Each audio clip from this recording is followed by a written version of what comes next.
Hello students, कैसे हो आप सब। आज हम न्यू वीडियो लेके आए हैं। इस वीडियो में हम क्या करेंगे, आपको दिख रहा होगा यहाँ पे लिखा हुआ है, क्या है, part 2 back exercise question answers. इस वीडियो में हम कंप्लीट करेंगे।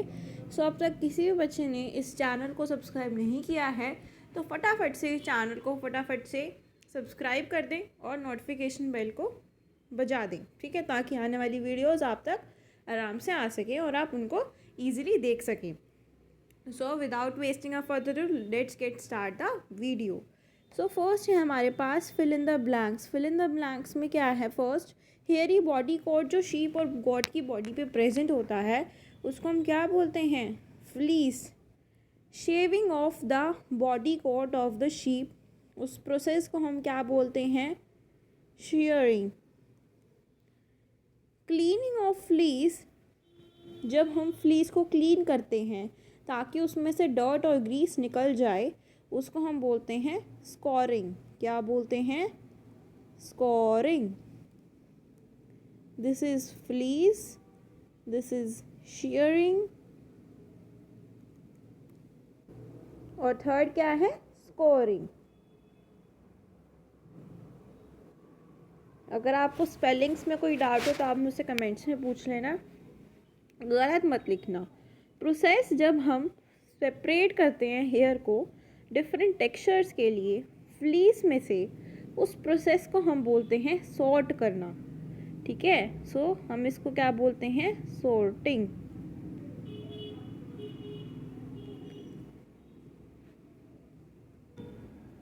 जब हम सिल्क ऑब्टेन करते हैं सिल्क वॉर्म से, रियर करते हैं, सो उस प्रोसेस को हम बोलते हैं सेरीकल्चर। क्या बोलते हैं, सेरीकल्चर।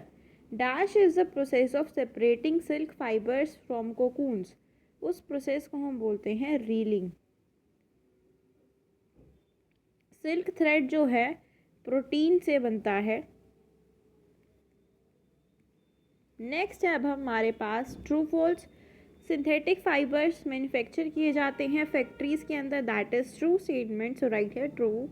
एयर जो है गुड कंडक्टर ऑफ हीट है, नहीं, air is bad conductor of heat. Third is scoring is a process of removal of fleece of sheep, नहीं, दिस इज फॉल्स। प्रोसेस जब हम ट्विस्ट कर रहे हैं रो और डाइड फाइबर को, उसको हम सॉर्टिंग बोलते हैं। क्या हम उसको सॉर्टिंग बोलेंगे, नहीं। सिल्क वॉर्म्स मलबरी लीव्स पे फीड करते हैं, मतलब उनको खाते हैं, यस। लार्वा जब सिक्रीट करता है वेरी फाइन एलिमेंट्स को सिक्रीट करता है जो प्रोटीन से बना हुआ होता है, यस, ट्रू। रीलिंग एक ऐसा प्रोसेस है जो सिल्क फाइबर्स से बनता है, फ्रॉम कोकून से बनता है, गेटिंग द सिल्क फाइबर्स, मतलब हमें सिल्क फाइबर्स ऑब्टेन होते हैं कोकून से। नेक्स्ट है अब हमारे पास टिक द करेक्ट ऑप्शंस, ठीक है। सो प्रोसेस एक ऐसा प्रोसेस जिसमें हम फ्लीस को रिमूव कर रहे हैं बिल्कुल एक वेरी थिन लेयर के साथ, जो डेड स्किन है शीप की, उस प्रोसेस को हम बोलते हैं shearing।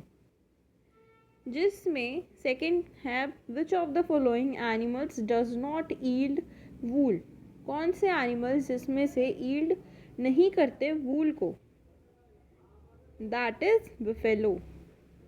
कैटरपिलर्स जो होते हैं सिल्क वॉर्म्स के, वो किस पे फीड करते हैं, they feed on mulberry leaves. Egg silk moth का हैच होता है तो वो किस में कन्वर्ट होता है, कैटरपिलर में। प्रोसेस जब सिल्क थ्रेड्स निकलते हैं कोकून से, उस प्रोसेस को हम बोलते हैं रीलिंग, ठीक है। होप आपको अच्छे से क्लियर हो रहा होगा। नेक्स्ट है हमारे पास D, answer the following questions in brief. So first है हमारा name 3 animals whose fleece is used for making woollen fibres. तो ऐसे 3 एनिमल्स के नाम बताओ जिसकी फ्लीस वुलन फाइबर्स बनाने के काम आती है। तो फर्स्ट है शीप, सेकंड है गोट और थर्ड है कैमल,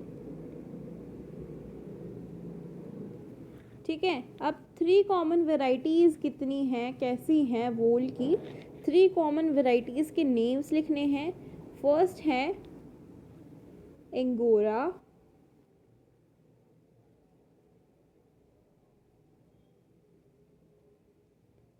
पाशमिना एंड शहतूश।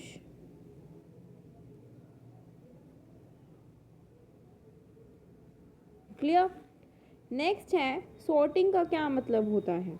ठीक है, सॉर्टिंग का मतलब बताना है इसमें, तो इसका आंसर लिखते हैं।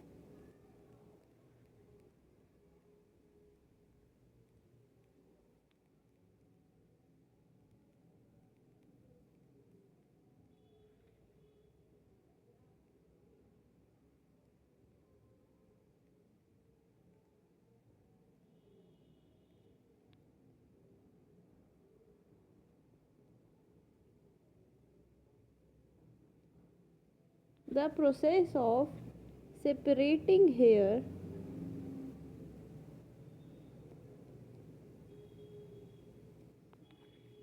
of different textures of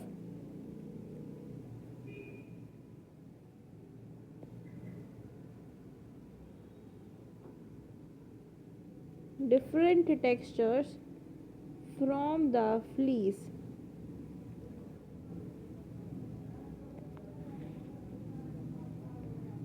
next question क्या है, सेरीकल्चर को डिफाइन करना है।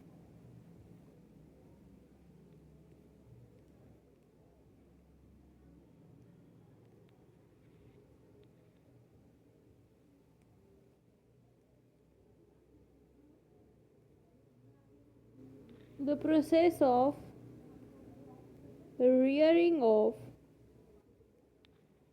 silkworms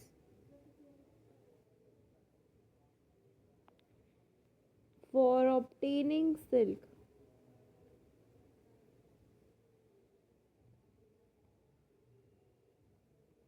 जिसमें हमें सिल्क ऑब्टेन होता है, उस प्रोसेस को हम सेरीकल्चर बोलते हैं। नेक्स्ट है हमारा फिफ्थ क्वेश्चन, सिल्क फाइबर जो है ऑब्टेन कोकून से कैसे किया जाता है, तो वो हमें इसमें बताना है। और सिक्स्थ में ये बताना है दो कंट्रीज़ के नाम जहाँ पे सिल्क लार्ज स्केल पे प्रोड्यूस होता है।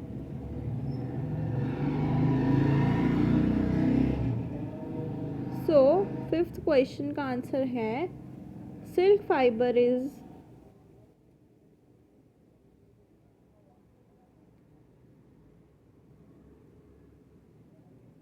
obtained from cocoon by the process of reeling, in which cocoons are exposed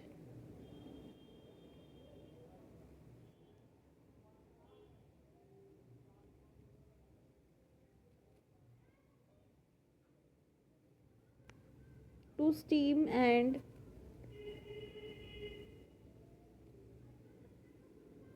then silk fibers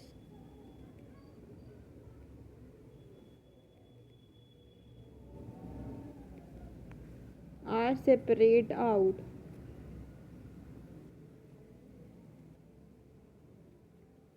ठीक है, और सिक्स क्वेश्चन में हमें दो कंट्रीज़ के नाम बताने हैं जहाँ पे सिल्क यूज़ की जाती है, एक्सपोर्ट की जाती है या ज़्यादा प्रोड्यूस होती है। So China and India. ठीक है, अब हम चलते हैं ई पार्ट क्वेश्चन आंसर्स पे। सो फर्स्ट क्वेश्चन है ई पार्ट में, how do woollen quotes keep us warm in winter. Woollen cloth जो होते हैं हमें सर्दियों में कैसे ठंड से बचाते हैं, तो इसका आंसर होगा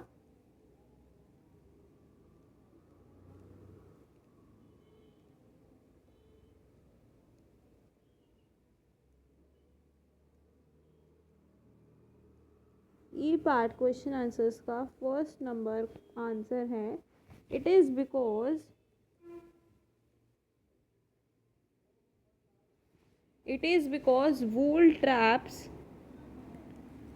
wool traps air, since air is a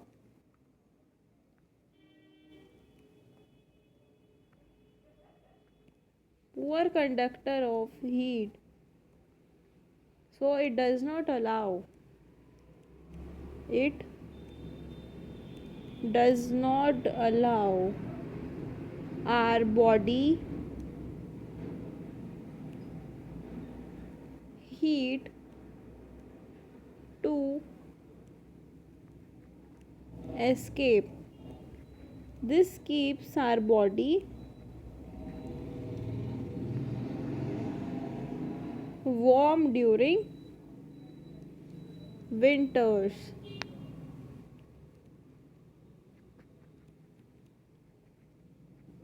ठीक है, अब है second question. So second question में क्या पूछा है, describe the purpose of scoring in the production of wool. Scoring का क्या पर्पस है वूल में, प्रोडक्शन ऑफ वूल के अंदर, तो ये आपको बताना है। So this is your second number question answer. So इसका आंसर लिखेंगे, the purpose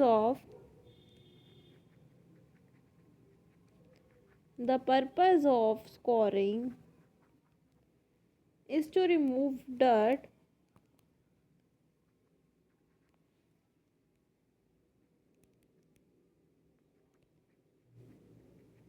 and grease present in the sheared fleece,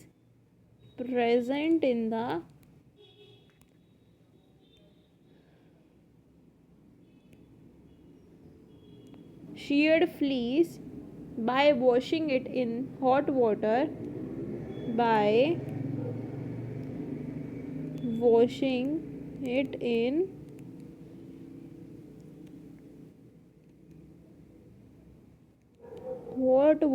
and detergent. मतलब उसका डर्ट, ग्रीस, सारी जो अच्छी चीज़ें नहीं हैं, मतलब उसको बेसिकली साफ़ करना अच्छे से, ठीक है, थोरोली। नेक्स्ट है, state the practical uses of the long and short yarn threads obtain during the making of wool. तो लॉन्ग थ्रेड्स का क्या करते हैं हम और शॉर्टर थ्रेड्स का क्या करते हैं वो बताना है।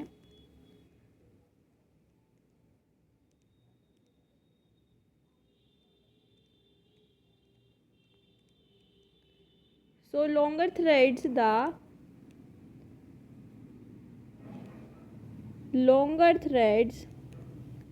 are usually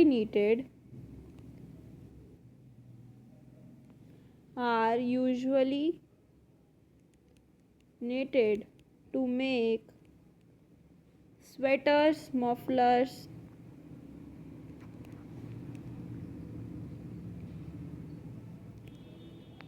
caps, gloves, socks,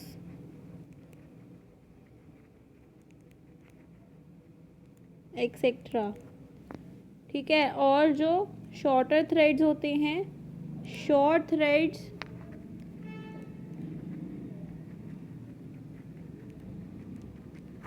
वो होते हैं वोवन किए जाते हैं, मीन्स वीव किए जाते हैं, to make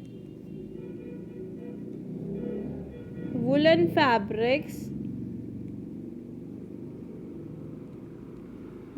fabrics which are used for making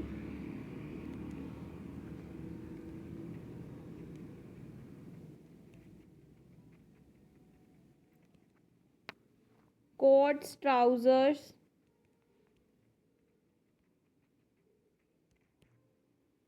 jackets and shawls।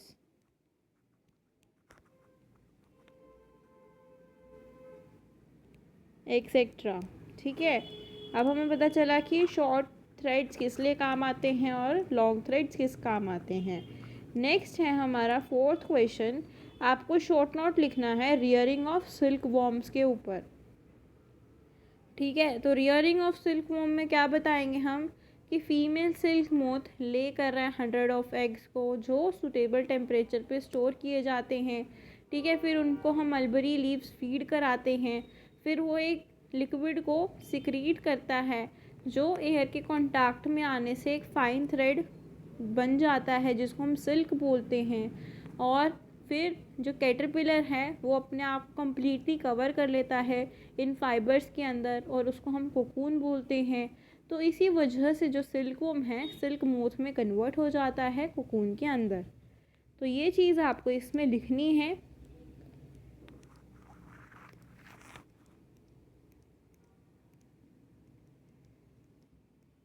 ये है आपका इसमें, ये पूरा आपको लिखना है, rearing of silkworm as it is लिखना है।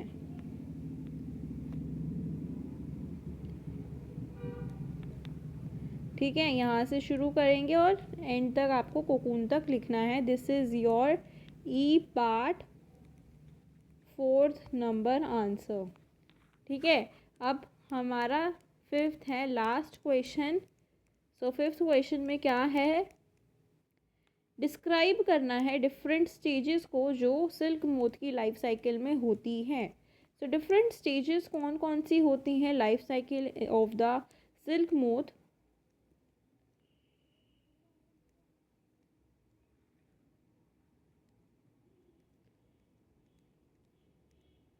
तो सबसे पहले इसमें लाइफ साइकिल दी है, मैं आपको लिखवा दूंगी, पहले आप समझ लो।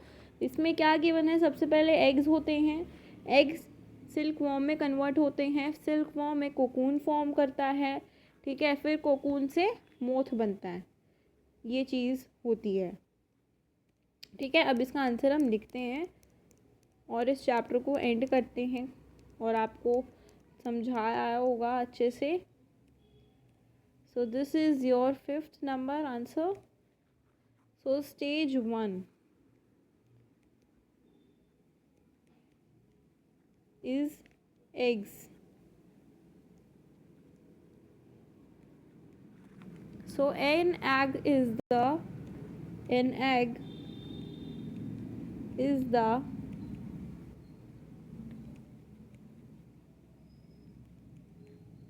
first stage of the life cycle of the silkworm.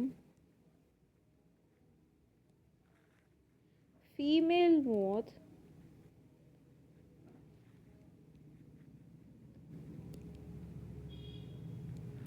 lays eggs। ठीक है, सेकेंड स्टेज है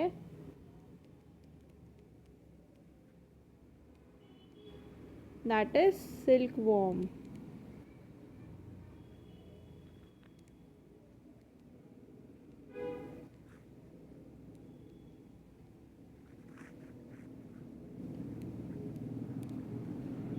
So silkworm arises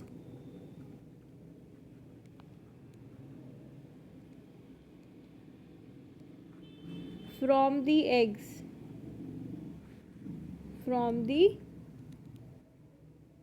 eggs, और ये क्या खाते हैं, they feed on mulberry leaves.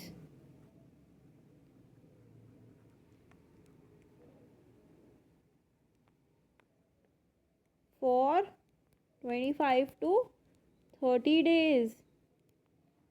Next stage है हमारी, that is stage number 3rd। वो कौन सी स्टेज है, कोकून, जब वो एक हार्ड कवरिंग में चेंज हो जाता है। सो silk worm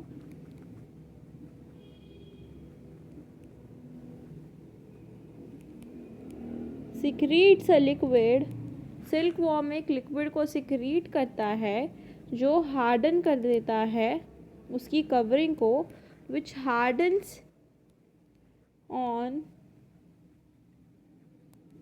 coming in contact with air and changes into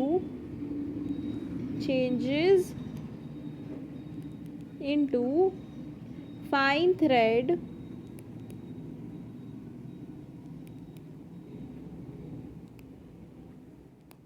called silk. Silkworm covers itself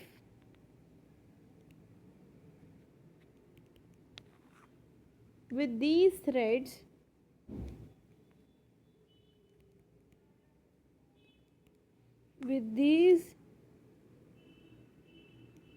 threads changes into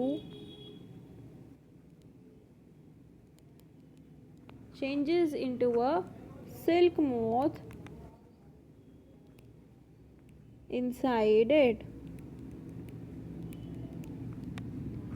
last stage हमारी क्या होगी, जिसमें वो एक सिल्क मोथ में कन्वर्ट हो जाता है.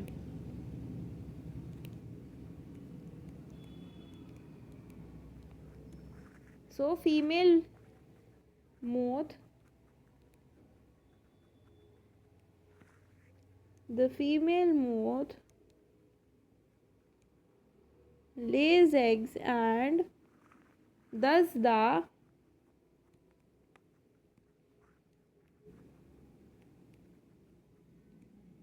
life cycle of silkworm begins again. तो उसकी लाइफ साइकिल वापस घूमती रहेगी. It will be continuous. ठीक है, तो हमने इस चैप्टर को कंप्लीट किया. आई होप आपको ये चैप्टर अच्छे से इस वीडियो के थ्रू समझ में आया होगा, क्लियर हुआ होगा. और अगर आपको कोई भी दिक्कत है, कोई भी डाउट है, तो आप मुझसे कमेंट सेक्शन में कभी भी पूछ सकते हो. Or if you have any doubts, please let me know in the comment section. And if you like my videos, please do like, share and subscribe to my channel for more such videos. Thank you.